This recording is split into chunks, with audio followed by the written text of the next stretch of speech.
Bueno, pues buenas tardes a todos. Soy Virginia Moros, responsable del área de pacientes en Vitaler y os doy la bienvenida a nuestro taller Paciente Vital de esta tarde. Los talleres Paciente Vital son el espacio formativo que hemos creado para poder compartir información fidedigna impartida por nuestros profesionales y que nos permite llegar a pacientes de todas las comunidades autónomas gracias a que son online.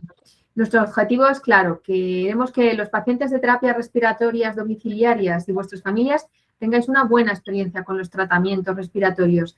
Y esto, entre otras cosas, pasa por tener acceso a una completa información sobre la patología y el tratamiento, además de un correcto apoyo psicológico que os ayude en la gestión de la misma. Tenemos una programación de talleres para todo el 2023 a la que podéis acceder desde nuestra página web. Os pongo aquí el link y aquí además tendréis la opción de poco a poco, según vamos publicando los talleres cada mes, poder inscribiros a los talleres que os interesen y además ahí colgaremos también las grabaciones de todos los que se van realizando, así que podéis verlos también a posteriori los que os hayan interesado. Además, aprovecho que estáis aquí esta tarde para recomendaros que visitéis la sección de vídeos Inspira 360, que seguro que ya muchos los conocéis, que son vídeos acerca de la apnea del sueño y de la EPOC, acerca de la terapia de oxígeno y la terapia de apnea del sueño, en los que tratamos desde temas relacionados con la patología y el tratamiento y el uso de los distintos equipos hasta hábitos de vida saludables. Todo esto encaminado a hacer más fácil vuestra vida con las terapias y mejorar así la calidad de vida con las mismas. Antes de dar comienzo al taller, os quiero compartir unas breves normas. El taller va a ser grabado, como os decía al principio, para luego poder colgarlo en redes, que podáis acceder y volverlo a ver. Y podréis acceder a la grabación o bien a través de nuestra propia página web o a través de nuestro canal de YouTube. Al finalizar el taller, yo os enviaré un breve cuestionario de valoración y os pondré también estos links para que podáis acceder directamente a través de ellos a la grabación. Sí que os pido que tengamos el micrófono apagado mientras está hablando nuestro ponente. La cámara por defecto sale a todos apagada porque somos muchos y por temas de protección de datos es lo recomendable. Y el micro sí que, como os decía, os recomiendo que lo tengáis apagado y que sí que lo podéis abrir cuando queráis hacerle alguna pregunta, que podréis hacer a través del chat principalmente y si no, con la opción de levantar la mano, que es este icono de aquí, y encendiendo el micrófono. ¿De acuerdo? Muchos de los asistentes de esta tarde también habéis participado en talleres de temas más técnicos y de manejo de la terapia. Y hoy es verdad que traemos un taller mucho más distinto. Se centra en conseguir ese apoyo emocional del que hablábamos, que necesita el paciente respiratorio en su tratamiento y que muchas veces pues, no se considera, no se tiene en cuenta. Para ello contamos esta tarde con el doctor José Luis Díaz Cordobés. Él es doctor en psicología por la Universidad de Valencia y desde mayo de 2009 trabaja en el servicio de neumología del Hospital Clínico de Valencia, en la atención a pacientes con ELA y sus familiares. Desde el año 2012 es profesor asociado en la Universidad Internacional de Valencia y tenemos la suerte en Vitaler de que es uno de nuestros magníficos profesionales y que nos va a acompañar esta tarde. Así que, sin más dilación, le doy paso y os doy a todos las gracias por venir esta tarde con nosotros. Gracias, Virginia. Voy a compartir la pantalla.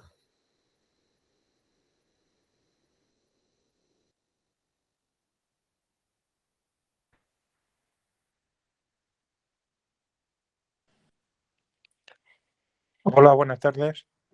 Buenas tardes, Paco.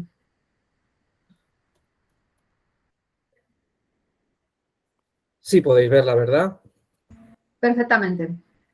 Pues gracias, Virginia, por la presentación, como siempre. Y bueno, pues gracias a todos y a todas las asistentes a esta tarde, ¿no? Y poder, pues, dedicar un ratito a nuestra propuesta.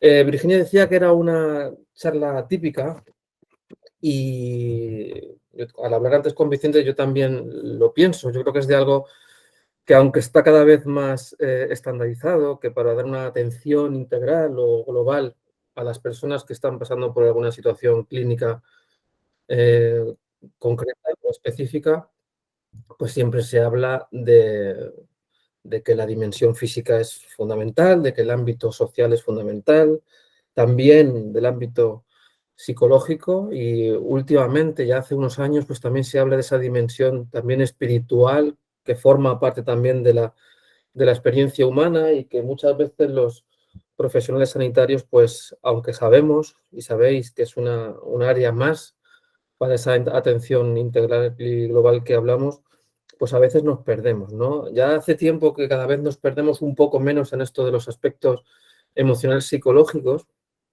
pero en esa dimensión, digamos, más espiritual, que necesariamente no tiene por qué ser religiosa, pues a veces nos perdemos. Hoy, pues no sé muy bien cómo ajustar lo que queremos decir a todas las personas que están pasando por un proceso distinto. Yo creo que somos 33 personas en el taller de momento, y seguramente que todos tengamos nuestra experiencia o nuestra forma de vivir las emociones.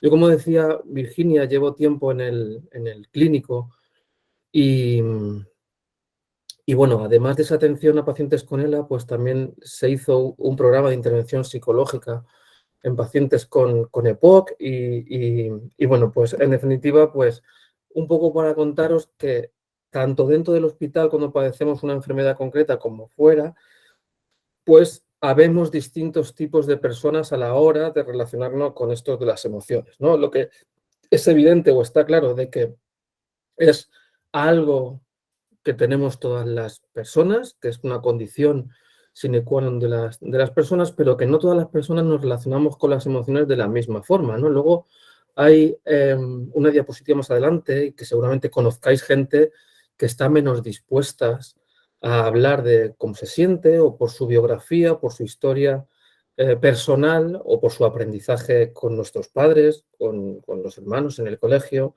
pues hemos aprendido determinadas formas de relacionarnos con las emociones. Alguien, como digo, pues no está acostumbrado a expresar cómo se siente.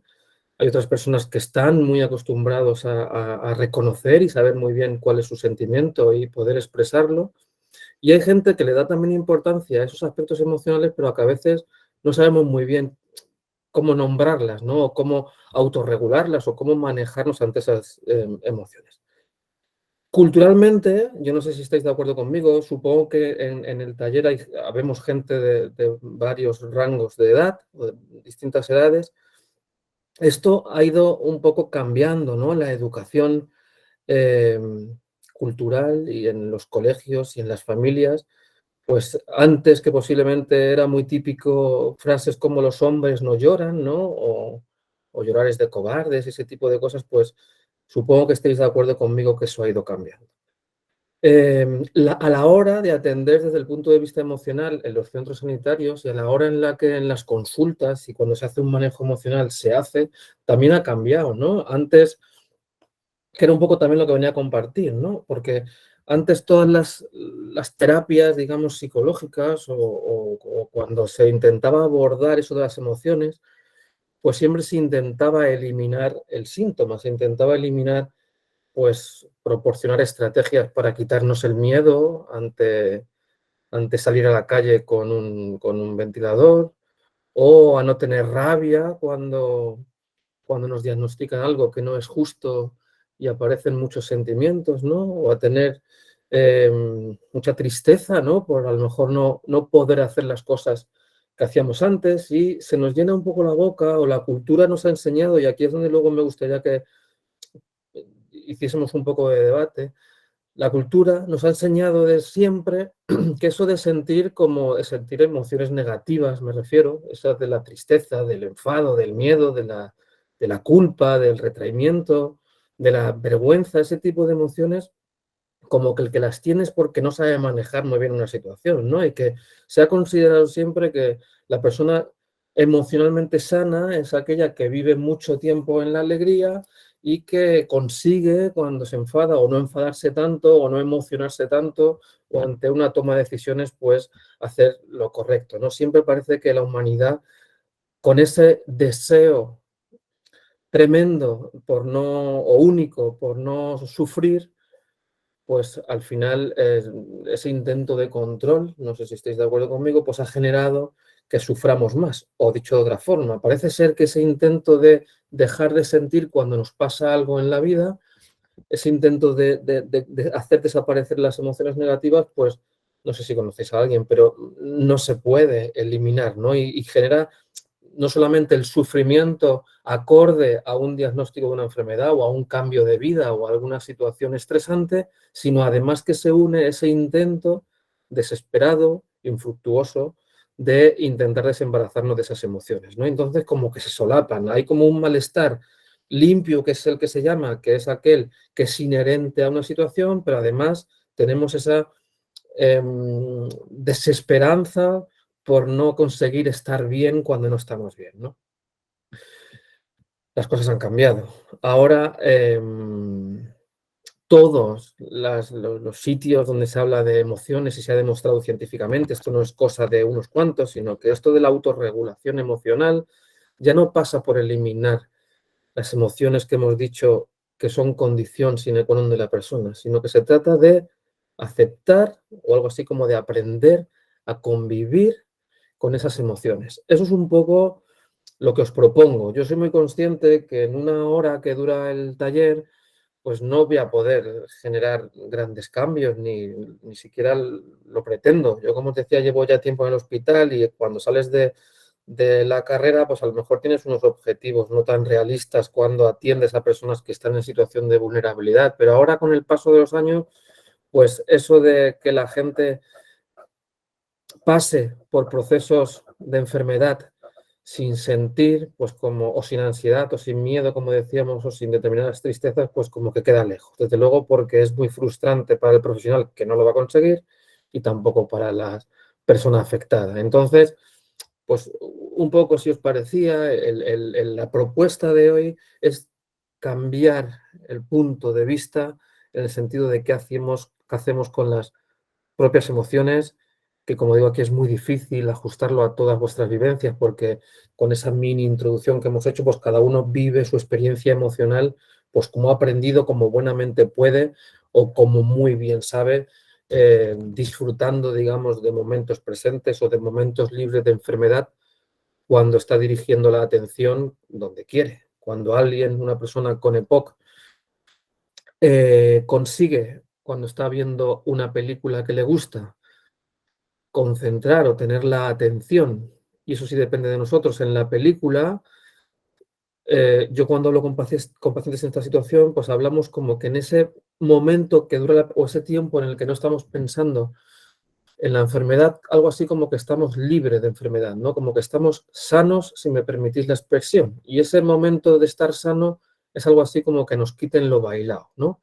Lo que pasa es que eso es muy difícil, porque cuando estamos viendo una película y después de ver la película vamos a tener dificultades respiratorias para hacer las tareas que hacíamos antes, pues es tremendamente difícil que no venga un pensamiento puñetero y nos diga que la película te gusta mucho, pero cuando te levantes te vas a volver a fatigar y las cosas no están saliendo tan bien como te esperabas, ¿no? Entonces, si antes decíamos que ese segundo, minutos que estemos viendo la película realmente atentos, estamos sanos en ese sentido, pues cuando estamos pensando en anticipando ese futuro y cuando estamos viviendo mucho rato en ese pasado de por qué nos ha pasado a nosotros y no es justo, ¿no? Con la gente mala que hay por ahí y por qué me ha tenido que tocar a mí si yo en realidad no he hecho nada para merecerlo, ¿no? Y ese tipo de cosas, pues estamos en un momento denominado de estrés, en un momento en el que realmente estamos sufriendo la enfermedad y en ese caso podríamos estar perfectamente sentados, ¿no? Entonces, no sé, esto es difícil, ¿no? Porque estaréis de acuerdo conmigo que se trata de una cuestión de expectativas o de habilidades que nos permitan dirigir la atención, o si me pongo un poco más romántico, en la capacidad de aprender a disfrutar del momento presente, sea cual sea, ¿no? Sin juicios. Eso es la propuesta que se hace actualmente. Todas las nuevas corrientes psicológicas y emocionales lo que pretenden, pues, es no negar la existencia de las emociones, porque todos los seres humanos hemos dicho que la tenemos, sino de aprender a convivir. Y aprender a convivir empieza por aceptar esa emoción, saber que es nuestra. Esto de la aceptación a veces es muy fácil decirlo y a veces se nos llena la boca con aceptar una enfermedad, ¿no? Yo siempre digo que no, lo de aceptar una enfermedad es quizá muy exigente, pero sí podemos aceptar que hay determinadas cosas que son como son, ¿no? Para que no se nos haga bola y que no tengamos que aceptar todas las cosas. Y entonces, algo tan razonable como que no se puede dejar de tener miedo ante un resultado médico negativo, por ejemplo, pues no sé muy bien por qué estamos intentando pues no sentirlo, ¿no? En ese sentido, ya os digo que me gustaría mucho saber vuestra opinión respecto a de que si esto culturalmente o familiarmente o como hemos ido aprendiendo, pues no le dejamos mucho espacio a las emociones. Yo no sé vuestras edades, hay una película de dibujos animados si tenéis hijos o nietos y que en realidad es una película de adultos y que siempre recomiendo, que es la de Inside Out, del revés. No sé si la conocéis, pues es una película que habla mucho de este nuevo cambio de paradigma a la hora de relacionarnos con las emociones, ¿no? El ejemplo es una niña, sin hacer mucho spoiler, insisto que tengamos la edad que tengamos, yo os la recomiendo. Una niña que sus padres se cambian de ciudad y creo que tiene 11 o 12 años y tiene pues miedo a qué será de ella en la nueva ciudad, pues tiene mucho enfado con sus padres porque han decidido ellos y no han decidido tanto ella, y también tiene mucha rabia porque ha dejado de ver a sus amigas y bueno, pues en la película un poco habla de la imagen visual del cerebro y las emociones representadas por muñequitos, en la que un muñeco es la tristeza, otro es el enfado, otro es el asco, otro es la alegría y otro es el miedo, y cómo la alegría, para que la niña esté bien, pues, y negando un poco las otras emociones negativas, que estaréis de acuerdo conmigo que eran inevitables en esa situación, pues se intenta prevalecer o intenta sobreponerse por encima de todo lo demás, llegando a un caos cerebral de estrés en el que no existe una convivencia, ¿no? Nelson Mandela, en esta frase que me gusta mucho, yo no sé lo que os dice a vosotras, a mí me dice muchas cosas, está muy acorde a lo que estamos hablando, ¿no? De no es valiente el que no tiene miedo, sino el que sabe afrontarlo o el que sabe conquistarlo. Esto cambia toda la concepción emocional de autorregulación que teníamos hasta ahora, de qué te gustaría hacer con tu tristeza, la cantidad de pacientes que me han dicho, pues que no esté. ¿Qué te gustaría hacer con el miedo? Pues eliminarlo. Cuando la gente dice eso, yo digo que hemos terminado la terapia, ¿no? Porque estamos intentando conseguir un imposible, ¿no? Estamos pidiéndonos la luna, ¿no? Entonces, un poco Mandela en esta frase pues deja un poco en tela de juicio eso, en evidencia, ¿no? De que no somos responsables de lo que sentimos. Cuando salimos a Mercadona y entra un atracador, pues uno no va a elegir lo que siente, en absoluto, ni siquiera la intensidad con la que lo siente. Y estaréis de acuerdo conmigo que aunque todo se parezca un poco al miedo, no todos vamos a sentir lo mismo ante determinadas circunstancias de la vida. Y ni siquiera vamos a pensar lo mismo, es una cosa muy personal. Pero tanto los pensamientos como las emociones no podemos elegir lo que pensamos. Tú lo que tienes que hacer es pensar en positivo, que es lo que escuchamos del entorno, ¿no? Tú lo que tienes que hacer es estar alegre. Tú lo que tienes que hacer es no pensar en tonterías. Tú lo que tienes que hacer es comer, que eso es lo principal. Y sobre todo lo que tienes que hacer es salir. No te puedes quedar en el sofá.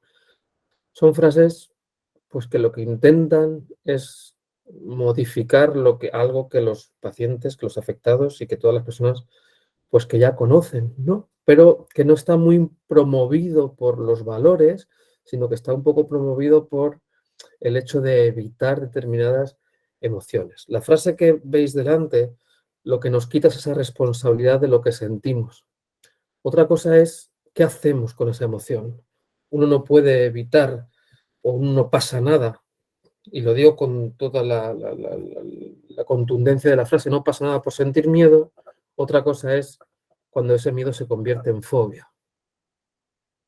Uno no pasa nada por sentir tristeza, porque luego veremos un poco por encima la utilidad de determinadas emociones, que son todas adaptativas y útiles. Uno no pasa nada por tener tristeza, el problema es cuando se convierte en depresión. Y uno no pasa nada por enfadarse, que es una señal de alerta de que nos pueden tomar el pelo, y entonces el enfado también tiene su función adaptativa muy importante, pero se pierde esa función adaptativa y se convierte en desadaptativo cuando se convierte pues en ira, ¿no? Entonces, esa cronicidad de la emoción, ese no saber o convertirse ese miedo en fobia y esa tristeza en depresión, muchas veces, la mayoría de las veces, es por negar la emoción, es por intentar hacerla desaparecer, los intentos que no se consiguen de eliminarla, la frustración de no conseguirlo y que conlleva una evitación experiencial.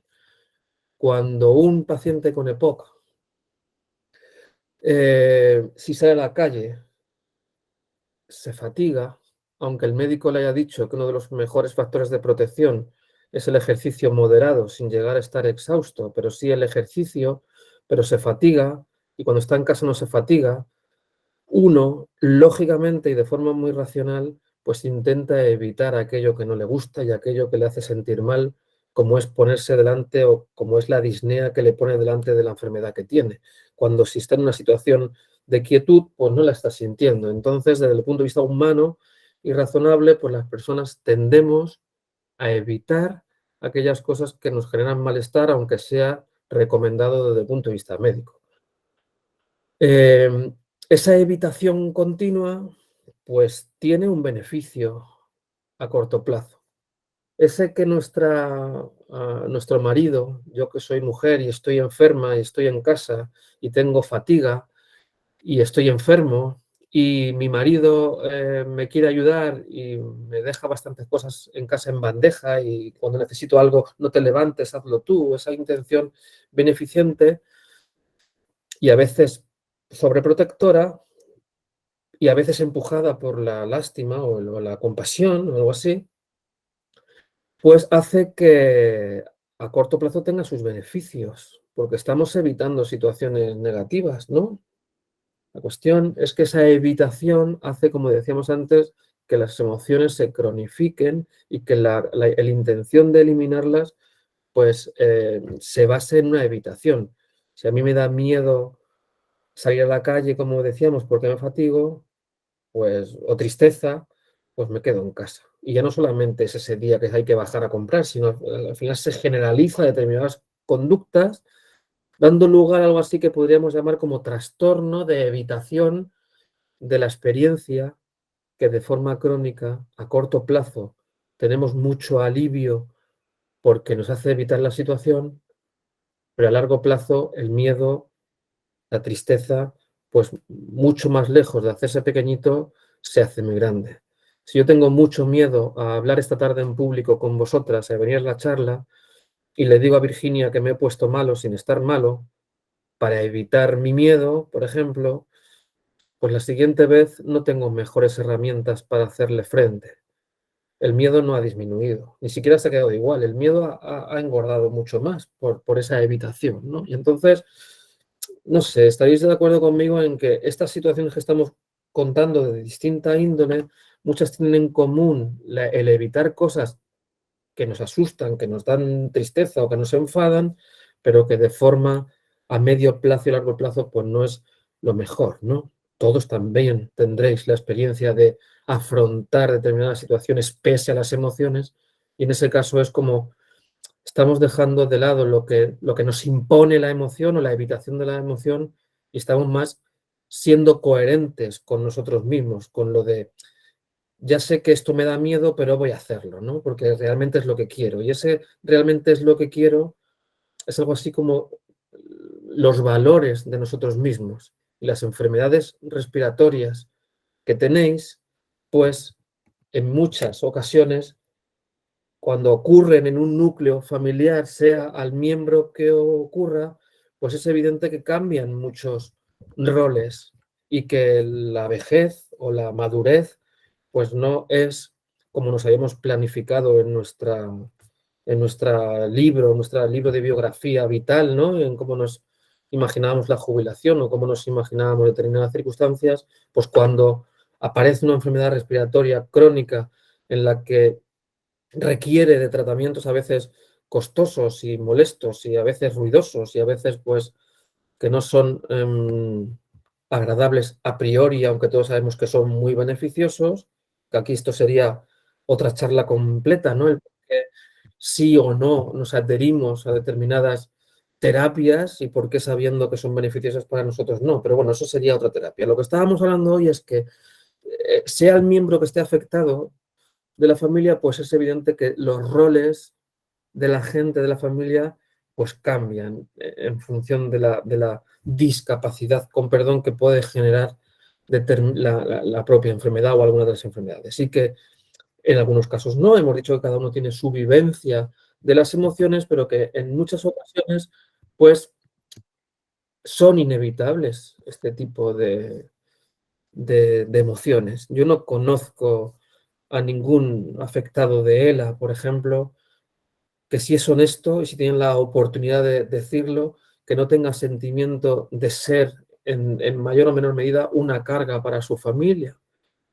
La lucha para dejar de ser una carga cuando realmente su entorno ha tenido que cambiar de hábitos de vida y ha tenido que hacer cosas muy distintas a las esperadas, pues yo no sé a vosotras, pero a mí me parece de lo más normal. Cuando alguien recibe un diagnóstico de enfermedad crónica, sea cual sea, pues yo no conozco a nadie que en cierto modo no tenga cierta rabia o esté enfadada, al menos por fases, o tenga cierto miedo, ¿no? Porque aparecen pues, sentimientos a veces de desesperanza, de culpa, ¿no? De tristeza o de un mal futuro, o en fin, muchas o algunas de ellas que aparecen en la pizarra y que, si no estáis de acuerdo conmigo, genial, pero si lo estáis, pues en muchas ocasiones intentamos desembarazarnos de ella. Yo no digo que haya que disfrutarlas, yo no digo que haya que ser amigos porque son desagradables, solamente estoy diciendo hasta ahora que son condición humana y que por muchos intentos desesperados que hagamos, no nos vamos a desembarazar de ellas.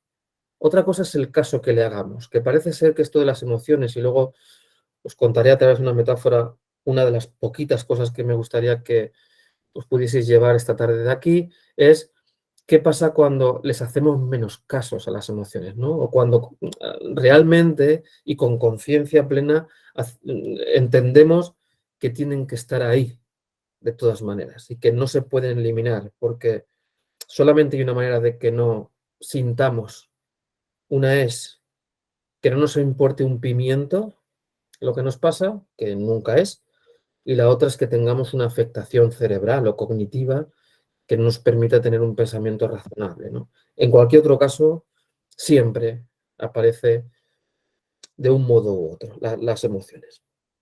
Otra vez, cuando digo aparecen de un modo u otro las emociones, no puedo terminar la frase sin decir por qué narices, con perdón, entonces intentamos desembarazarnos de ellas continuamente. La respuesta es clara, es porque son desagradables, porque no nos gustan, pero la cuestión es que están. No se puede tener una pérdida sin tristeza. Siempre que hay una pérdida, la tristeza va siempre relacionada con las pérdidas y los miedos siempre, siempre, siempre van asociados a las amenazas. Siempre. Entonces, la vida está llena de amenazas y la vida está llena de pérdidas. Es la reacción adaptativa que tenemos. Pero no, la sociedad nos dice que si tienes esa emoción es porque algo no estás haciendo bien. Y lo que tienes que hacer, como decíamos al principio, es animarte. Que hay cosas peores. Tampoco es para tanto. Además, tienes tratamiento y mira, tienes a tus hijos que te quieren un montón. Bueno, pues eso desde mi punto de vista es un no entendimiento de la experiencia vital o de la experiencia de sufrimiento. Seguimos tanto fuera de los hospitales o de la atención clínica perdiéndonos en ese término del sufrimiento y yo creo que deberíamos de prestarle atención, porque yo creo que toda atención sanitaria, pero digo no solamente sanitaria, sino en la vida, se trata de aprender a sufrir o de convivir con el sufrimiento. O mejor dicho, se puede tener miedo, pero no sufrir. Si lo conseguimos adecuar o acompañar con él, ¿no? Y entonces eso del sufrimiento, como digo, nos perdemos Y deberíamos saber muy bien definir qué es eso, si realmente lo del sufrimiento, si realmente tenemos como objetivo sufrir menos en la vida, ¿no? El sufrimiento depende mucho de la interpretación que hagamos de la situación. Esto es una frase de Eric Kassel, un médico que con una referencia del 80, Diego, luego lo vemos, genial, de una referencia viejita del 82, pues sigue siendo muy moderna en el sentido de que interpreta a la persona como sus preocupaciones, sus miedos, como no sé, había una frase muy bonita que hablaba del ser humano como un cuadro al óleo en el que está lleno de muchas tonalidades, de muchos colores, de muchas luces y sombras, ¿no? Y al final una persona no es una época, una persona no es un enfisema, ni una ela. No somos, ni una persona es mentirosa, es un mentiroso, ni una persona es un... No, las personas no son, sino que hacen determinadas cosas, ¿no? Y además, pues, para poder comprender la experiencia de sufrimiento, pues hay que tener muy en cuenta todas las dimensiones que aquí tenemos cosas comunes, los 37 que estamos en clase, pero todos están influenciados por una experiencia única, ¿no? No todo el mundo tenemos los mismos hijos, no todo el mundo tenemos el mismo dinero, no todo el mundo tenemos el mismo apoyo, la misma autoestima, la misma expectativa del futuro, de la muerte, de lo que es sufrir. Cada uno, por eso ajustar esa experiencia, aunque haya unas directrices generales, pues proporcionar una relación de ayuda para toda la gente, pues es impensable, al menos que conozcamos o se conozcan o se escuche activamente cuáles son las preocupaciones principales de alguien, ¿no? Porque para alguien puede ser que no recibe la visita de su hijo y para otro pues puede ser que tiene un dolor tremendo en la mano, ¿no? Esa es su principal preocupación. Entonces, pues su experiencia de sufrimiento no se parece. Pero ¿qué es eso, no? Del sufrimiento. Estamos aquí hablando de aliviar, que un poco, pues, cuando acudís a talleres, cuando vamos al médico, cuando intentamos aprender, que decía Diego, que siempre tenemos esa apertura a la experiencia y todo viene bien, ¿no? Y todo sirve para llevar esto un poco mejor, ¿no? Pues todo va dirigido a disminuir nuestra experiencia de sufrimiento. Y el sufrimiento, para que sea algo más factible de abordar, pues se puede definir de muchas formas, pero una de ellas es un poco siguiendo el modelo del estrés de unos autores muy conocidos en psicología, que son Lazarus y Folkman, que hicieron pues lo que sigue siendo hasta nuestros días una explicación muy razonable del estrés y que aplicado, digamos, al sufrimiento humano por esos autores que veis en la pizarra, pues hablan del desequilibrio entre las amenazas percibidas por algo que nos pasa en la vida y los recursos que tenemos para hacerle frente, y que son independientes. Se puede tener una situación vital muy, muy amenazante que si se tiene el recurso para hacer frente, pues la experiencia de sufrimiento no existe. Imaginaos la enfermedad más grave que se os ocurra, mortal, de 2 días, pero que os diesen una pastilla mágica que os diría, si os infectáis de esta enfermedad, con esta pastilla se elimina en el primer segundo. Imaginaos. Pues se trata de una situación muy amenazante, pero que tenemos un recurso para hacerle frente. Entonces, la experiencia de sufrimiento ante esa amenaza mortal, pues no, como está en equilibrio con los recursos, porque tenemos muchos recursos, pues, entended, no tenemos mucha experiencia de sufrimiento. Otra cosa es cuando tengamos una experiencia de vida muy amenazante, como pueden ser en algunos casos vuestra enfermedad o cada uno sus principales preocupaciones, y a veces no tenemos muchos recursos para hacer frente a esa amenaza. Cuando se tiene esa experiencia de sufrimiento, ¿cómo el cuerpo lo nota? ¿Cómo lo notamos? ¿No? Pues con todas esas emociones que estamos diciendo. El sufrimiento no es algo que podamos tocar sino que se traduce en taquicardia, se traduce en sudoración, se traduce en miedo, se traduce en tristeza, en ganas de llorar, en desesperanza. En eso se traduce el sufrimiento, ese desequilibrio entre las amenazas y los recursos. al no tener recursos y ese escalón es muy desequilibrado, pues aparecen todas esas emociones que decíamos. Como eso es lo que más nos molesta en nuestra experiencia de sufrimiento, pues a partir de ese momento se convierte en nuestro objetivo, en nuestro enemigo público número uno, pues esa experiencia de sufrimiento. Eso que saca el cuerpo y dice, ¿tienes miedo? Pues ese es el enemigo. ¿Cuál es el objetivo? Quitarme el miedo, José Luis. Yo lo que no quiero es tener miedo, yo lo que no quiero es estar triste y tener ganas de hacer cosas. Bueno, pues contado así, yo no sé si os cabe duda de que no es el enemigo adecuado, es un enemigo imbatible. Veníamos diciendo un poco en la introducción de que es algo que está siempre, ¿no? De que permanece, pero que de un modo u otro, pues estamos alimentándolo, haciéndole todo ese caso y sobre todo intentando desembarazarnos de él. Es algo que hemos ido aprendiendo desde pequeñajos, ¿no? Si hemos visto a nuestros padres resolver dificultades en la vida de determinada forma, pues inevitablemente se va marcando. Luego en el cole vemos otra estrategia, o en nuestro primo lo hace de otra forma y se hace como un remix, pero al final uno aprende a cómo afrontar dificultades, pues cómo ha ido viendo o cómo le ha ido sirviendo en la vida, ¿no? Y bueno, pues en muchas culturas, por ejemplo, el tema de la muerte no es algo tan amenazante como puede ser en una cultura europea, ¿no? O occidental, ¿no? Depende de muchos aspectos, ¿no? Pero no todos tenemos la misma percepción de perder capacidades básicas o la capacidad de desapegarnos de las cosas. No todos lo vivimos igual, ni todas las culturas lo hacen de la misma forma. Solemos, aunque es una experiencia única, solemos darle importancia de forma general casi todos a lo mismo, algo así, ¿no? Porque todos los que hemos estado en la misma cultura, ¿no? Porque es algo así que hemos ido aprendiendo y que nos han ido diciendo. Y al final se construyen como unas frases globales que son las que han ido modulando nuestro comportamiento relacionados con el sufrimiento y con el manejo de emociones y con otro tipo de cosas, como las madres siempre tienen razón, no se habla mal de un familiar, ese tipo de cosas. Los funcionarios son unos vagos, los budistas son gente muy tranquila. Bueno, pues esto, o yo soy muy nervioso, ese tipo de cosas, esas frases que según nuestra experiencia se han ido marcando, muchas tienen que ver con la experiencia de sufrimiento y que para estar bien no se puede estar triste, o para ser feliz no hay que estar enfermo, o para ser feliz hay que tener al menos 2 hijos.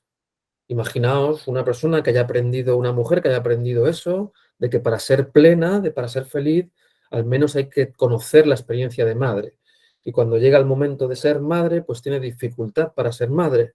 ¿Estaréis de acuerdo conmigo que esa madre, si esa frase, si ese axioma, si esa concepción, si esa expectativa está muy arraigada y modula nuestro comportamiento, pues va a sufrir mucho más que otra persona que dé cierto espacio o que la frase no sea tan rotunda de que solamente puedo ser feliz si soy madre, aunque exista el deseo de ser madre.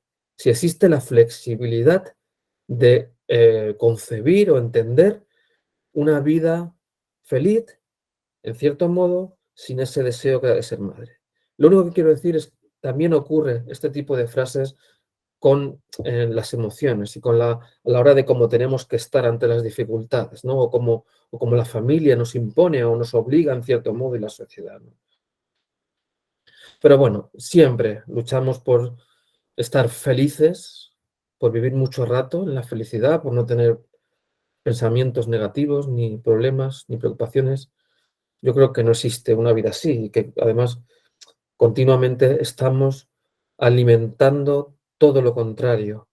Cuando hablan de la meditación, por ejemplo, o de esa aceptación de la emoción, hablamos o hablan de mirar las cosas tal cual son, sin juzgarla. Y lo primero que tenemos un poco que hacer para no juzgar las cosas es saber que tenemos esa experiencia emocional y de por qué vienen y de ponerle nombre. Y eso es difícil. Mucha gente conocéis que no saben, no han sido nunca capaz de verbalizar, estoy triste o estoy miedo porque no sé qué va a pasar, qué va a ser de mí dentro de 5 años, ¿no?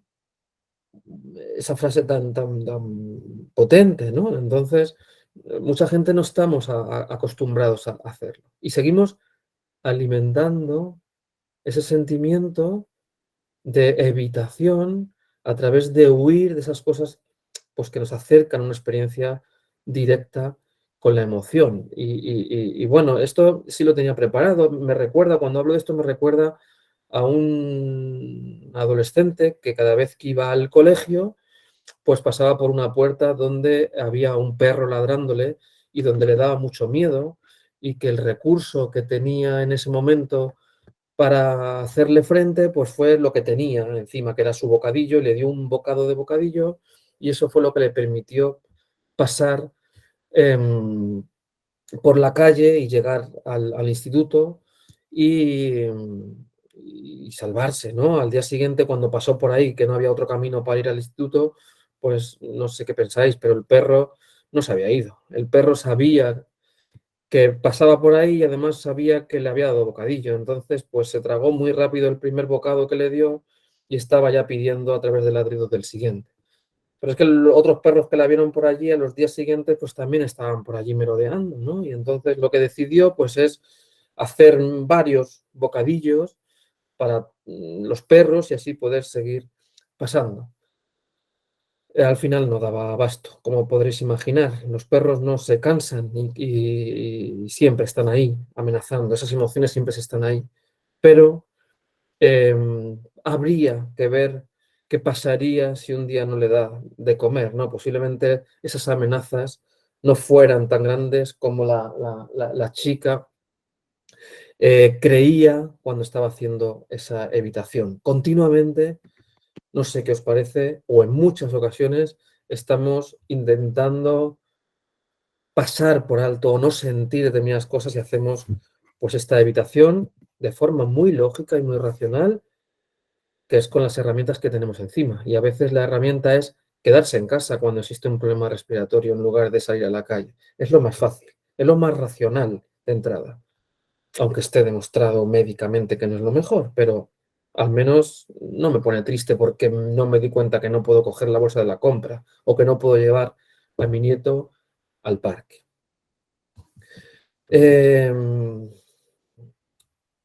Parece mentira, ¿no? Que sigamos hablando de este tipo de cosas con algo como son las emociones que nos ha acompañado toda la historia de la humanidad y que no hemos sido capaz de llegar algo así a un acuerdo con ellas, ¿no? A ese no juzgarles, a ese reconocer. Cuando digo reconocer que estoy triste, no significa decir estoy triste solamente, ese es posiblemente el primer paso, pero se trata de una aceptación profunda de decir, ¿cómo narices no voy a estar triste? Yo tengo 2 hijos, tengo un hijo de 15 y tengo una hija de 8 años, y en medio tuve 2 abortos. Mi mujer tuvo 2 abortos y mi primer hijo nació muy bien. En el segundo embarazo, que vino muy pronto, a las 9 semanas, hubo un aborto, no pasaba nada porque son cosas que pasan. Y en el tercer embarazo, que también ocurrió muy pronto, a las 9 semanas ocurrió lo mismo. Ya nos preocupamos, fuimos al médico y había un síndrome antifosfolípido de la coagulación, y para quedarnos embarazados tenía mi mujer que pinchar heparina y todos los días y bueno, pues nos conseguimos quedar embarazados otra vez con más esfuerzos del que esperábamos.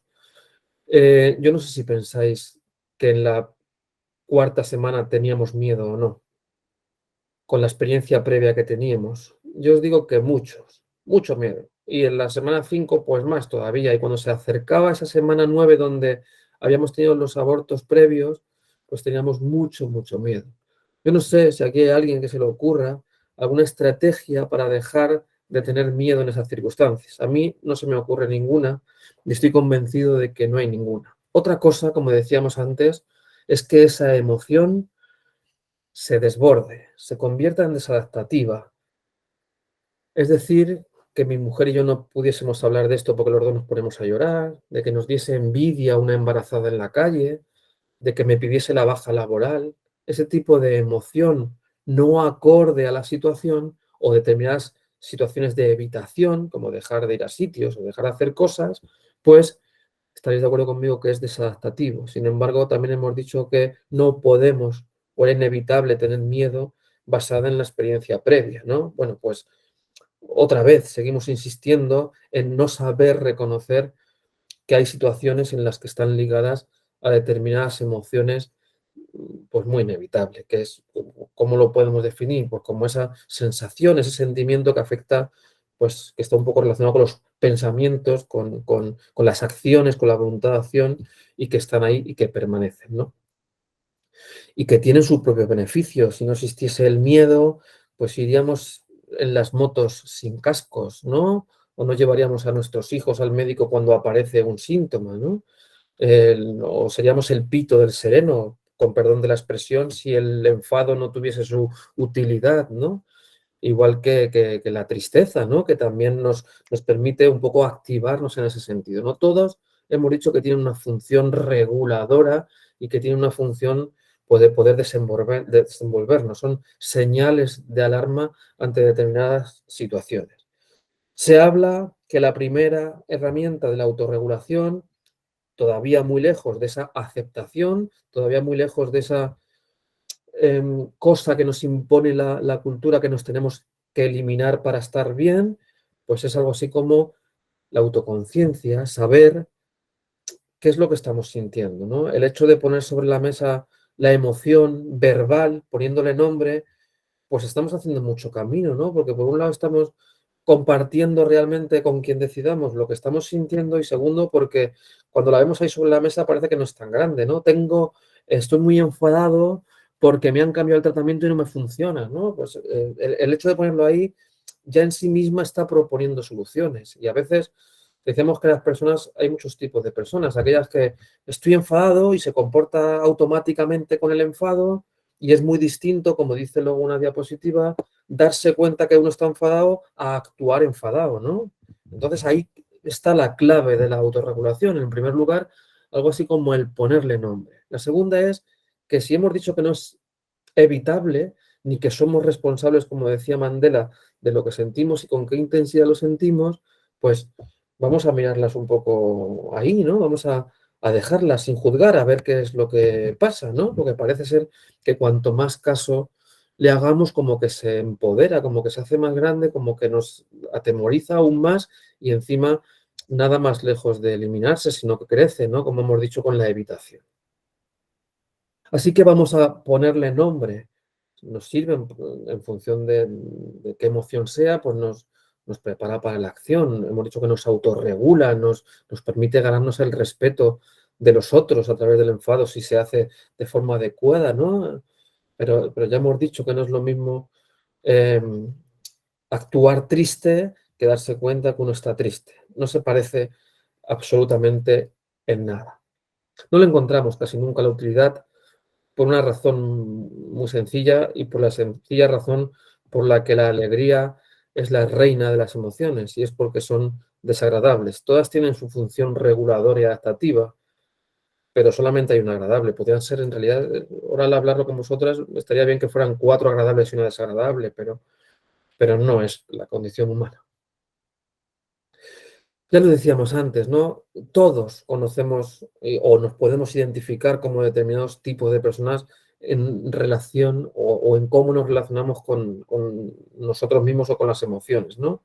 Gente que sabe muy bien lo que siente y que es capaz de poner nombre y que es capaz de con quien quiere compartirlo y sabe muy bien identificarlo. Gente que actúa automáticamente con la emoción, o gente que es más incapaz de saber lo que siente y de eso de hablar de emociones pues está un poco lejos. Son cosas de débiles y que eso lo que hay que hacer es otras cosas, ¿no? Y que se enfadan, pues actúan con el enfado, ¿no? Esa incapacidad de reconocimiento llamada lexitimia en la que, digamos, se comporta siempre de forma muy automática la emoción. Aquello me genera una emoción negativa, pues lo evito. O actúo sin reprimir y actúo automáticamente acorde a esa emoción negativa. O gente que reconoce muy bien la emoción, sabe muy bien cómo se siente, pero que está como en la resignación. Si es que, sí, yo sé que estoy triste, pero ¿qué quieres que haga? más quisiera yo estar contento para hacer cosas, ¿no? Hay una frase que utilizaba mucho en terapia con pacientes con enfisema pulmonar y con EPOC.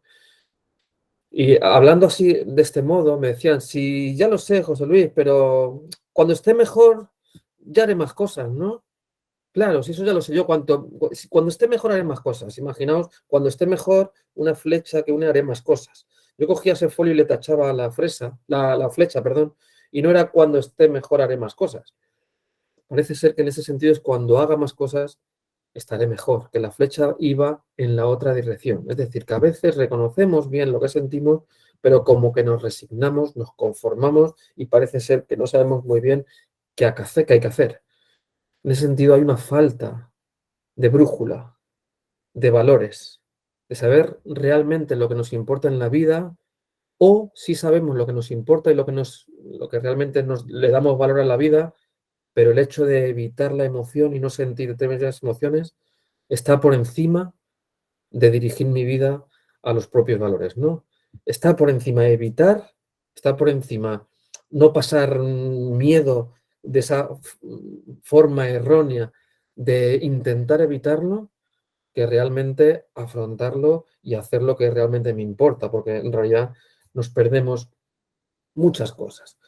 Y en ese sentido, pues ya lo decíamos, la autorreflexión, la autoconciencia de lo que estamos sintiendo, el esfuerzo por ponerle nombre o reconocer lo que sentimos, el hecho de estar consciente y despierto, con perdón de la expresión, estar despierto a nosotros mismos, que podemos entender esto, ¿no? De si realmente estáis despiertos, es pues tener esos ojos distintos para ver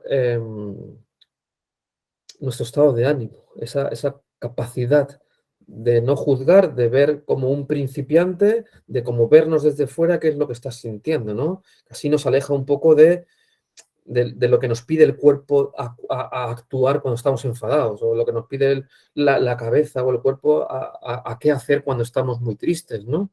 Esa capacidad de disociación, de intentar vernos un poco desde fuera y decir, estoy triste por este motivo, pues nos da más capacidad o una mayor oportunidad de actuar con libertad y ya hemos dicho antes una pista, con esa brújula o esa dirección de los propios valores. La mente es muy puñetera. La mente nos dice otras cosas a lo que estamos aquí diciendo. Que sí, que vale, que hay que autorregular, que es condición humana, pero yo estoy muy triste y que me gustaría no pensar esto. Y que me dice la familia que tengo que animarme por ellos.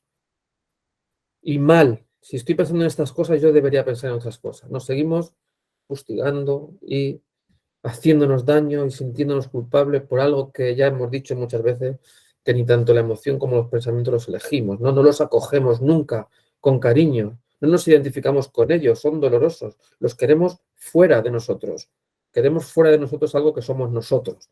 Es una tontería supina, perdón, lo hacemos todos, o sea que nos damos también permiso a hacer tonterías. Pero por mucho que hablemos en este sentido, siempre es ya, pero no debería sentir esto, ¿no? O ojalá no estuviese esto, ¿no? Esa frase de ojalá no estuviese esto está muy lejos de la aceptación real. La aceptación de la emoción, el considerar algo de verdad tuyo, no es fácil.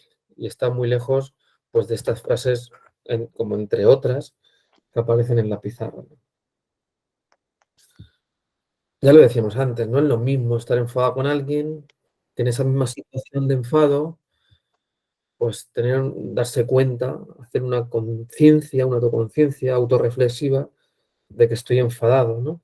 Esa visión, como decíamos, un poco desde fuera. Y esta es una de las claves. Ojo, el hecho de verlas de forma sin juzgar, de reconocer lo que estamos sintiendo, sea la emoción que sea, solamente estamos diciendo de ponerle nombre y de reconocerla. No tiene nada que ver con intentar eliminarla, ¿no? Que es un poco el objetivo o la intención que tenemos en muchas ocasiones. Pues eso, o no las acepto y no las quiero y no me gustan y lucho por quitarlas y nos frustramos y nos seguimos estando igual de enfermos. Seguimos teniendo la misma apnea o la misma esclerosis lateral amiotrófica, pero no quiero sentir esto y lo evitamos. Si esto tuviese resultado, pues no estaríamos hablando igual. Si el hecho de evitar solo no obtuviésemos beneficios a corto plazo, sino también que fuera bueno y que nos permitiese comportarnos para alcanzar nuestros valores y lo que realmente nos importa en la vida y no perdernos determinadas cosas, pues chapó, fantástico la evitación, pero la experiencia nos dice otras cosas, ¿no? De que el aprendizaje de la autorregulación radica precisamente en reconocer, aceptar, y es la que nos va a dar claridad. Parece que cuando simplemente el hecho de reconocerla como que sigue permaneciendo ahí, pero que como que se difumina, ¿no? Como que ya no tiene ese poder de control. En el momento en el que dejamos de luchar con ello, pues como que pierde su poder amenazante, ¿no? Y aunque seguimos teniendo posiblemente, digo posiblemente, los mismos recursos para hacer frente a la amenaza, como que resulta menos amenazante porque ya no estamos con los puños en alto, ya no estamos peleando constantemente. Mandela, otra vez, no somos, nos quita mucha responsabilidad, no somos responsables de lo que pensamos ni de lo que sentimos, pero nos resignamos o actuamos con coherencia a nuestros valores cuando estamos en una situación de enfermedad, cuando estamos en una situación de vulnerabilidad física o emocional, cuando lo pasamos mal, cuando nos dicen que no estamos sanos, cuando nos dicen que vamos a perder capacidades que teníamos, pues todo se pierde un poco de punto de vista, ¿no? Los objetivos y esos valores se difuminan, ¿no? Y empieza una lucha constante para evitar el sufrimiento, ¿no? Y para que nos enteremos de lo menor posible de esto que está pasando, de intentar mirar para otro sitio, ¿no? Esto lo pregunto muchas veces. Aquí somos mucha gente hoy y no podemos hacer pues ese tipo de encuestas. Luego al final pues podéis decir lo que os parezca, pero en consulta y en otros ámbitos así quizá más presenciales, pues muchas veces se pregunta, ¿no? Y en consulta del psicólogo, ¿qué te gustaría hacer con esos miedos que me cuentas, ¿no? Y ya lo decíamos un poco al principio de la clase, que la gente solemos decir eliminarla, que no estén, que no aparezcan, que no sean, no sentirlos. Dame una herramienta para dejar de estar triste. Incluso recurrimos a fármacos, ¿no? O a estrategias de relajación, que no meditación, ¿eh? Estrategias de relajación para intentar, con perdón, engañar un poco a la ansiedad. Intentar bajar el ritmo cardíaco y de respirar profundamente y respiración abdominal y que en determinadas circunstancias luego pues no nos sirven, ¿no? Porque no estamos en la base del problema, no estamos atendiendo, estamos intentando buscar herramientas para hacerle frente a algo cuando nos aparece, como es el diazepam, ¿no? Como es ir acompañado de alguien, ¿no? Cualquier amortiguador es bueno para que cuando aparezca una emoción negativa, tener más herramientas para hacerle frente y eliminarla, porque es el enemigo público número uno.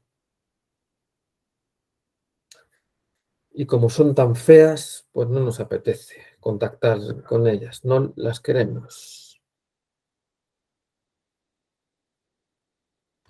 No conseguimos, ¿no? Lo decíamos también un poco antes, estamos mucho rato en qué será de nosotros y qué pasará si el tratamiento no funciona y cómo me sentiré cuando no pueda hacer esto, ¿no? O más atrás, y por qué haría yo aquello para ahora merecerme esto, ¿no? Y por qué no cambié mi comportamiento en un momento determinado, o por qué no hubiese hecho otra cosa, ¿no? Y estamos todo el rato, mucho rato fuera de esa película que decíamos que cuando se podía ver una película atentamente, pues como que todo lo demás no existía. A mí en un momento determinado de mi vida, una psicóloga grande en España y pionera de la psico-oncología en España me dijo un día, cuando trabajaba en La Paz, en Madrid, me dijo un día cuando llegué por la mañana, que cuánto tiempo hace que no disfrutas de la ducha. José Luis me dijo. Yo no lo entendía en ese momento, ¿no? Porque esto hace mucho tiempo, pero con el paso del tiempo, pues pasó a tomar mucho significado, ¿no? En el de que cuando nos estamos duchando, cuando vivimos permanentemente en el estrés, o en el pasado, o en el futuro, o en lo que tenemos que hacer, en lo que habríamos hecho, pues no notamos las gotas que nos caen, ni el calor, ni nada, y cuando nos queremos dar cuenta, pues nos hemos duchado. Y luego vamos en la moto y no vamos en la moto, vamos pensando en qué hacer y vamos pensando en qué tienes que por la tarde recoger a los hijos, tienes que hacer no sé cuánto, en qué hice ayer, tengo la charla de Air Liquide esta tarde y vas pensando y no estamos notando, no estamos teniendo experiencia vital del manillar de la moto, ni el aire, ni estamos ahí, pero como que no estamos, ¿no? También fue para mí muy visible cuando yo hace ya tiempo jugaba, todavía me pasa, jugaba con mi hijo y cuando era pequeño y jugaba con él, estaba haciendo el juego, pero mi mente no estaba ni mucho menos en ese juego. La mente tiene una capacidad maravillosa, aunque muy destructiva, errática, ¿no? Y se puede mover en mucha dirección y de ahí la importancia de las expectativas, ¿no?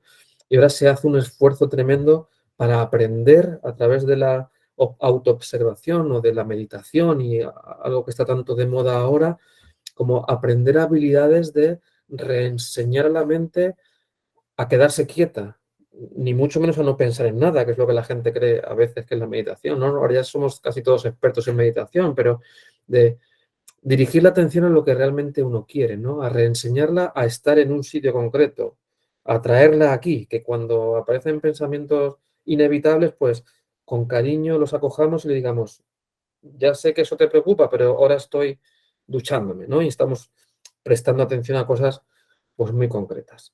Cada segundo que estemos ahí, desde el punto de vista neurocientífico de los telómeros cerebrales y que ya hay 1000 publicaciones, pues se trata de un momento de relajación cerebral o neuronal, ¿no? Insisto, demostrado con resonancias funcionales y que cuando estamos en el momento presente, sea cual sea la vivencia que estemos teniendo, pues es un momento ajeno al estrés, ¿no? Porque estamos justamente en aquello que realmente sabemos que existe, ¿no?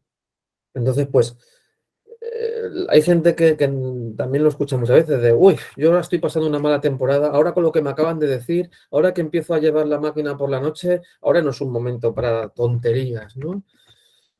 Bueno, pues quizás sea el momento más adecuado, ¿no? Porque cuando cuando las cosas no van bien o no estamos inundados por las emociones, como que todo es más fácil, ¿no? Existe algo así como una inercia emocional que la vida es más fácil y parece que cuando se tuerce algo, pues todo se tuerce y es todo más difícil, ¿no? Bueno, pues en esos momentos es donde más cabida tiene, si cabe, ese intento de reenseñar a la mente que deje de ser una lavadora o una batidora moviéndose por todos los sitios.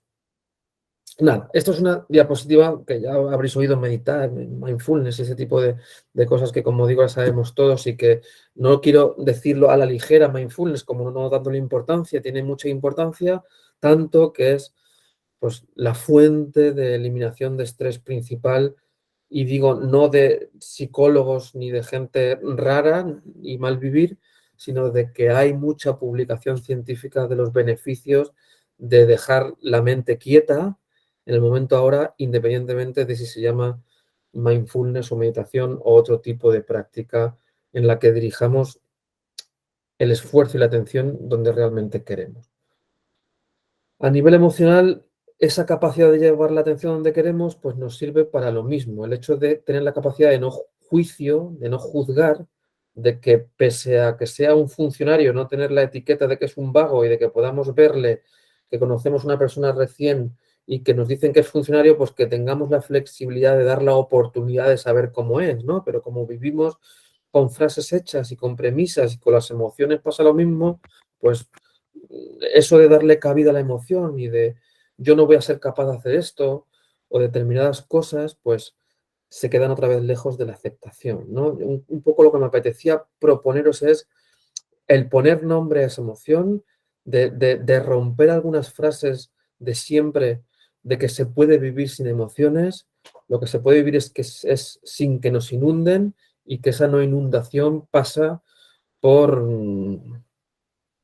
al igual que queremos nuestra oreja o nuestra mano, pues nuestra tristeza, porque en definitiva somos nosotros mismos, ¿no? No es intentar decirnos pensamientos más positivos para sentirnos mejor. ¿Cuántas veces hemos intentado? Lo que tienes que hacer es pensar en positivo, ¿no?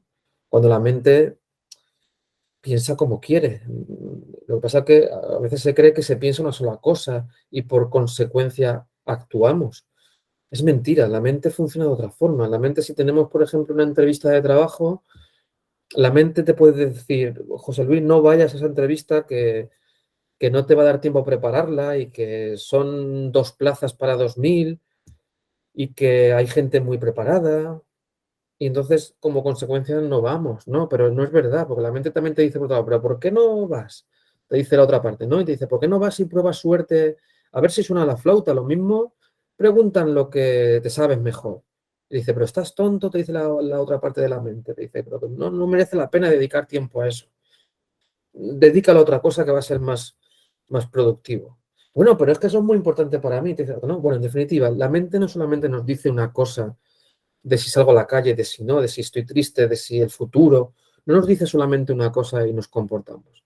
Independientemente de tantas versiones como nos diga la mente respecto a la entrevista de trabajo, estaréis también de acuerdo conmigo en que al final uno puede tomar la decisión de ir o no, independientemente de si las formas o voces o la forma que tiene la mente de comunicarse con nosotros nos dice cosas contradictorias. Al final, uno puede cambiar si realmente tu intención es ir a la entrevista, pueden predominar los valores pese a los posibles pensamientos o miedos que tengamos acerca de determinadas cosas en la vida. Perdón por un ejemplo relacionado con entrevista, totalmente aplicable a vivencias que me habéis contado un montón de veces respecto a la pérdida de capacidades o la pérdida o la vida distinta que se lleva distinto a lo planificado posiblemente. Virginia ya lo conoce, esta metáfora a mí me gusta mucho porque a mí me ayudó en su momento también mucho a la hora de todo esto que me apetecía pues, compartirlo con vosotras y vosotros y respecto a la imposibilidad de desembarazarnos de determinadas emociones, ¿no? Y se trata de la historia de una persona que lleva, que es conductor de autobús y es un autobús que solamente tiene una puerta de entrada y no tiene puerta de salida. La gente que entra se queda y el autobús se ha llenado de gente. Hay gente de todo tipo, pero la mayoría son gente muy molesta y son gente maleducada y con muy malas pintas y tienen incluso algunos cuchillos, puñales y están amenazando y están siempre metiéndose con el conductor del autobús y le están diciendo por dónde tienen que ir y por dónde no. Y entonces el conductor, para eso que le da miedo y para que tenerlos un poco callados a todos los pasajeros, que es lo que más alivio le da, pues cede y dirige y conduce el autobús en la dirección en la que le dicen, ¿no? Y ahora vas por allí, ¿no? Y entonces el conductor, aunque no le gusta mucho el destino ni lo que está haciendo, pero con tal de que se callen un poquito y de que no le molesten demasiado y de estar más o menos tranquilo, pues hace caso, ¿no? Aunque siempre protestan. Esa gente de atrás, esos pensamientos, esos sentimientos siempre están ahí, siempre están un poco molestos y rondando, ¿no? Y entonces un día decide dirigir el autobús en una dirección contraria a lo que le proponen, ¿no? Y justamente cuando da el volantazo y lo lleva para otro sitio, pues todos se le echan encima de forma más amenazante aún, y cuando ya están tan cerca de él, el conductor dice, vale, vale, vale, y entonces otra vez, pues según su experiencia, que es como tenerlos un poco calladitos, pues sigue haciéndoles caso, ¿no? Así sigue pasando la vida y el trayecto hasta que ya una vez dice que está harto de ese modo de vida y está harto de hacer caso siempre y está harto de esconderse, ¿no? Y entonces dice que va a cerrar los ojos y que pase lo que tenga que pasar, pero que va a dirigir el autobús en la dirección que realmente quiere. Otra vez se le echan todos encima, se le ponen muy amenazantes, pero cuando está resignado el conductor se da cuenta de que no pueden acercarse a más de 1 metro, que nunca consiguen acercarse, nunca consiguen herirle, de que todo el daño consistía en la amenaza que estaba sufriendo, pero que no estaba sufriendo ningún daño físico, ¿no? Y no solo eso, sino que además con el uso más o menos constante de llevar el autobús donde uno quería, pues parece ser que como los de atrás tampoco se dan cuenta de que hagan lo que hagan, el conductor va a hacer lo que considere, como que también están aún un poco más calladas que cuando les hacía caso, ¿no? Entonces, esa es un poco la metáfora con la que yo no sé si en cierto modo algunas de vosotras o algunos de vosotros os sentís identificados con ella, yo en muchas ocasiones, y daros otra vez las gracias bueno, por escucharme y por venir tantos al taller y nada, espero que os hayáis llevado algo, muy agradecido de que me hayáis escuchado, así que buenas tardes. Si queréis preguntar algo. Muchas gracias, José Luis.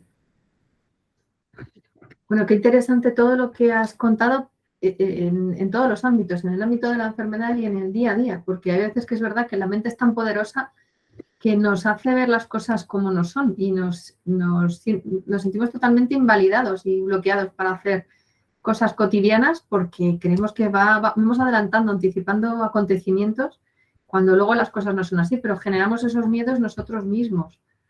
Es interesantísimo. Y cuando está uno en una situación de enfermedad, pues es una insuficiencia respiratoria, que eso anticipamos, pues lo que tú decías, no voy a hacer esto porque me voy a cansar. Bueno, y si pruebo a hacerlo y lo haré en la medida en la que pueda, pero lo haré, por lo menos lo intentaré. Me parece muy interesante. A ver los pacientes si nos quieren dar su visión también y compartir un poco qué les ha parecido.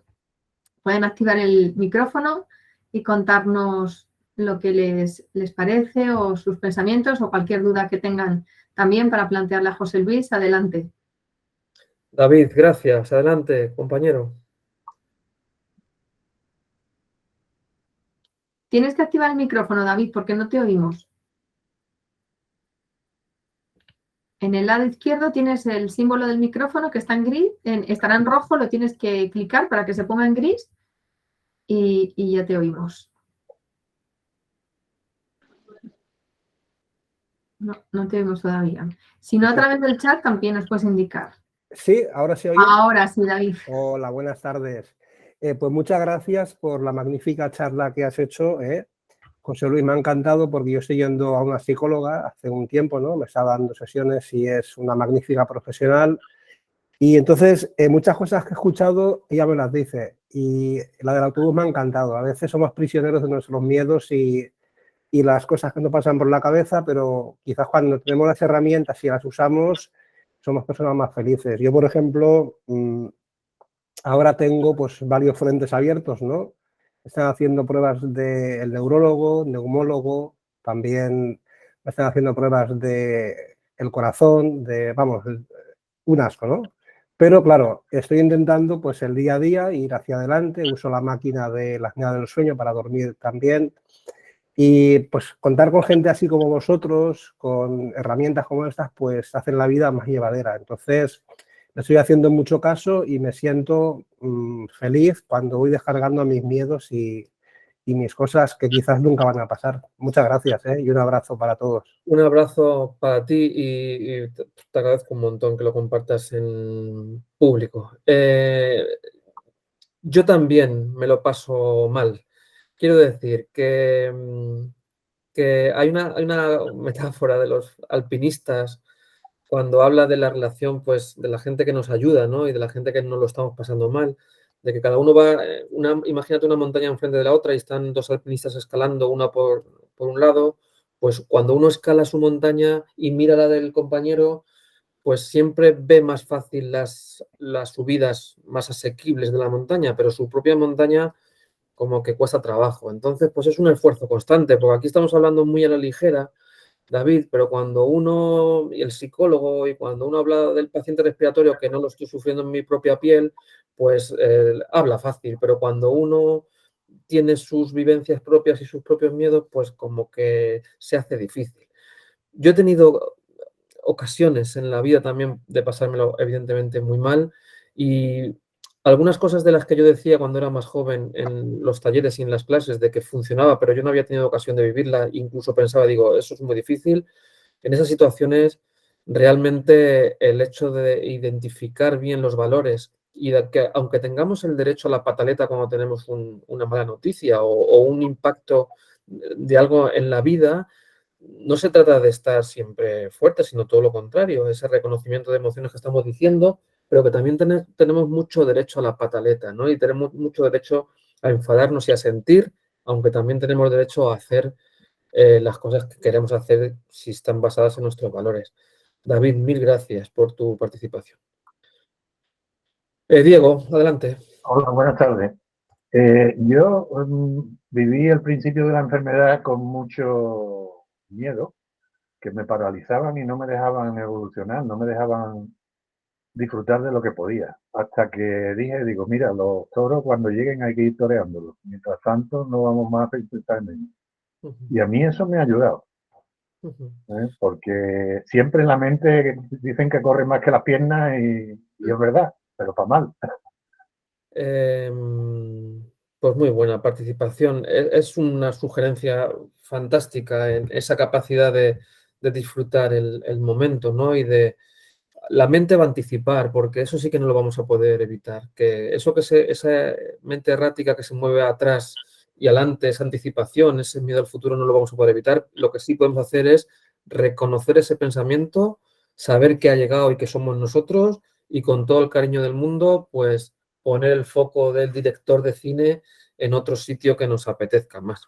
Esa capacidad sí la tenemos. Y otra cosa es que dejé de machacarme ya cada vez que me emocionaba más de la cuenta o vivía una emoción con más intensidad de la cuenta. No pues, vívela y sobreponte a ella después. Vívela y sobreponte. No es responsable que no tiene miedo, sino el que sabe afrontarlo. Diego, tú es que eres un experto, compañero, entonces... Llevo 22 años de PO y 15 de oxígeno 24 horas, pues imagina. Jolines, pues además es que no hablas a la ligera, es que tienes experiencia realmente de sufrimiento. Gracias, Diego. A todos. Nebaj, no sé muy bien cómo se pronuncia tu nombre, perdón. Adelante. Hola. Hola. Muchas gracias por la charla, José Luis. Muy buena. De verdad que yo siento esos miedos y a veces no me paralizo toda que no puedo caminar y ni hablar. Y siento un miedo profundo que me duele hasta la pierna del tobillo hacia arriba toda con un dolor filtrado. Claro. Y cuando me dicen camine rápido, me freno más y me da mucho miedo que no puedo hacer nada. De verdad que eso que nos enseñó hoy lo llevo muy profundo y le agradezco mucho sus explicaciones que vive uno día a día. Muchas gracias. Que Dios lo bendiga porque eso es muy bueno. Ya le estás poniendo nombre a las cosas. Que te haya servido esto de algo, pues puede parecer un poco exagerado, pero para mí ya le ha dado sentido al taller, aunque sea para una sola persona, Nebaj. Así que gracias por tus palabras, te agradezco mucho.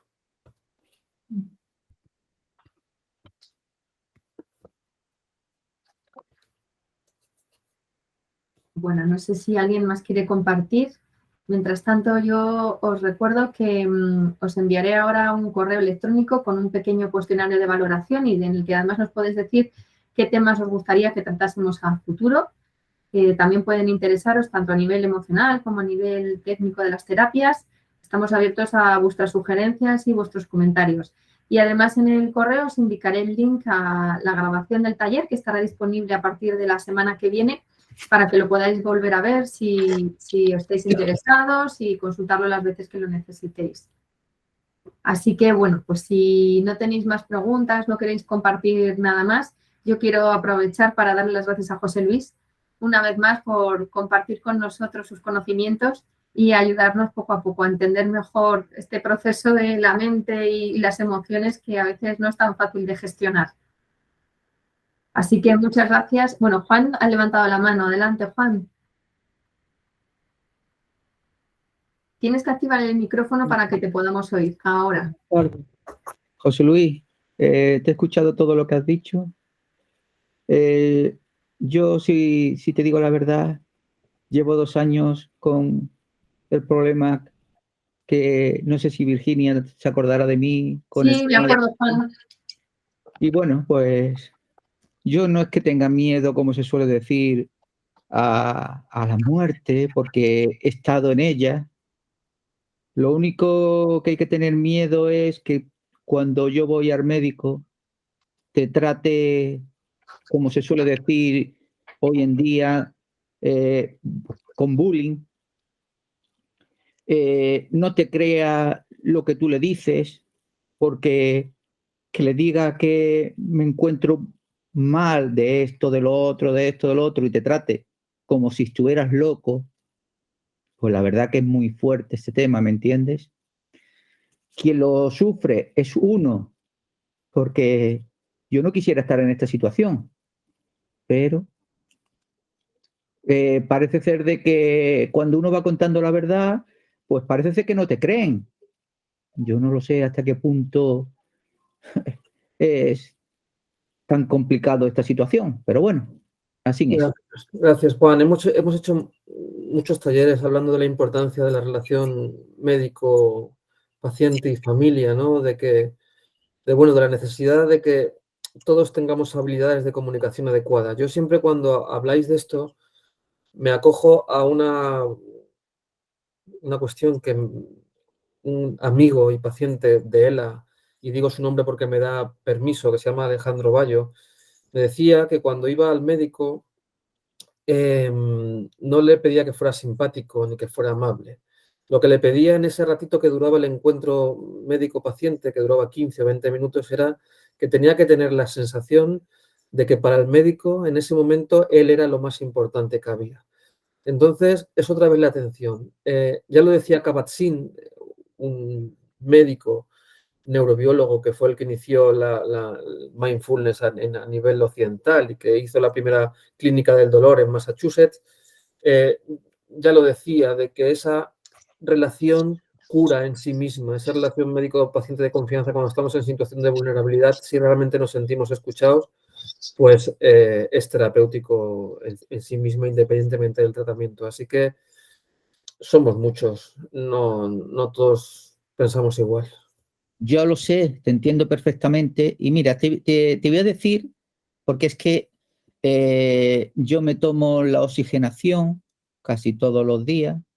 Y te voy a decir, fíjate, porque claro, yo tengo que ir despacito, no puedo ir muy rápido, tengo que estar yo 16 horas con oxígeno, tengo que también la máquina del oxígeno portátil cuando voy y me tengo que parar cada 2 por 3 porque me miro la oxigenación y hay veces que me llega a 35. Claro, O sea, por eso... Yendo, no corriendo, porque si yo voy corriendo, entonces caigo al suelo y es que es capaz de allí de morir, ¿me entiendes?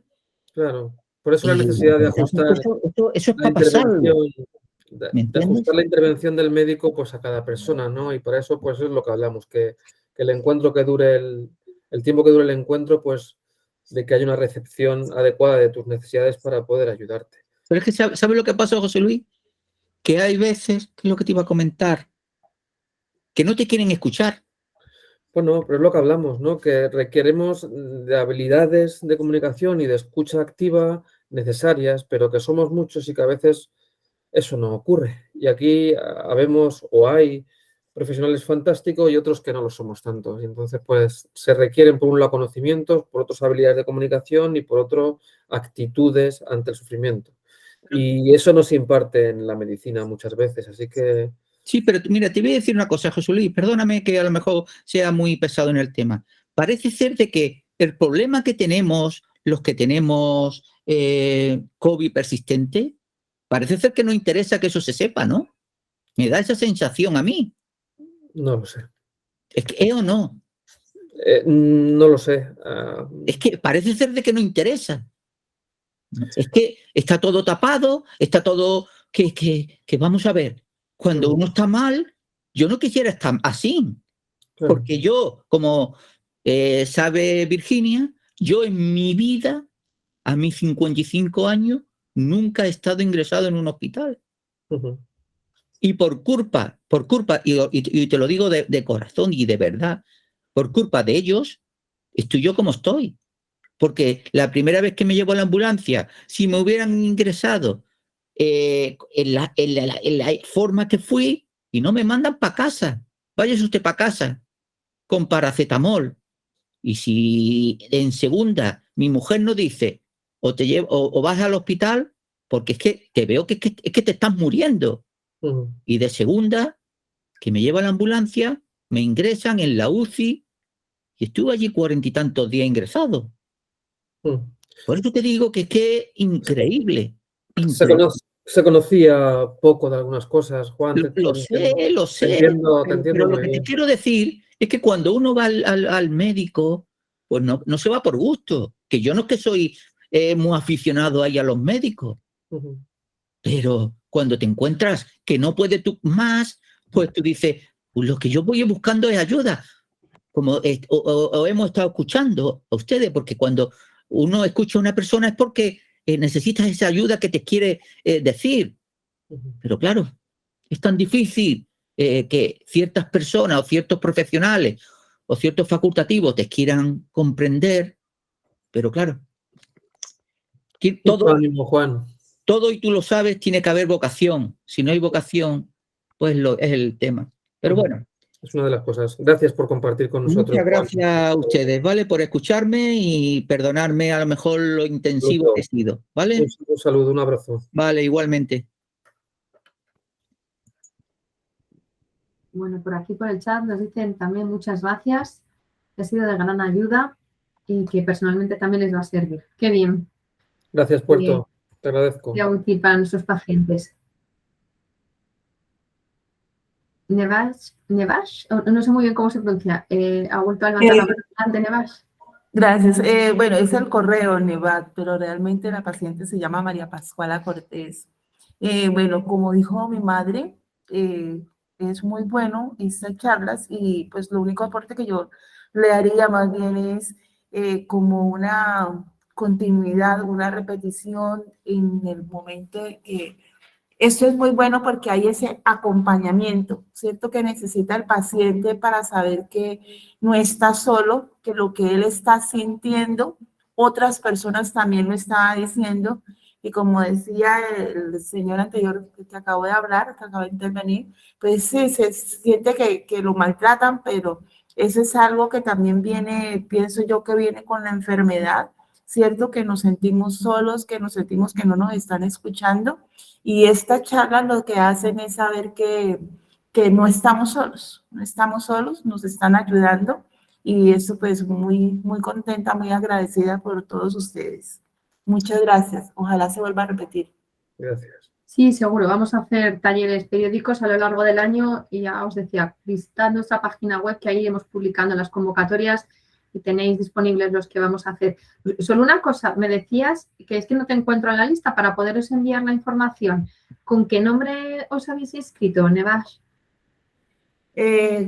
No se me acuerdo si fue con María Pascuala Cortés o con María Nazli Nazarido. Pues con ninguno de los dos os encuentro. Es una cosa un poco rara. Haz una cosa, escríbeme un mail a la dirección de atención al paciente. Mira, la voy a poner a través del chat. Y me indicas a qué mail pues podemos mandar la grabación, vamos, el link a la grabación, porque me da pena que si lo queréis volver a ver, pues lo perdáis, porque no tengo, no aparece el dato exacto, ¿vale? Lo pongo ahí en el chat y cualquiera de vosotros igual. Y porque he visto también alguno con una dirección un poco rara, que no es con la que están inscritos, nos escribís ahí un mail y nos decís mi nombre, el nombre con el que me he inscrito es este, y ya está, y así os buscamos el correo electrónico y os hacemos llegar la información del taller. Así que nada, pues muchas gracias a todos y reitero mi agradecimiento a José Luis y nos vemos en próximos talleres. Sí, gracias. Hasta luego, buenas tardes. Gracias, hasta luego.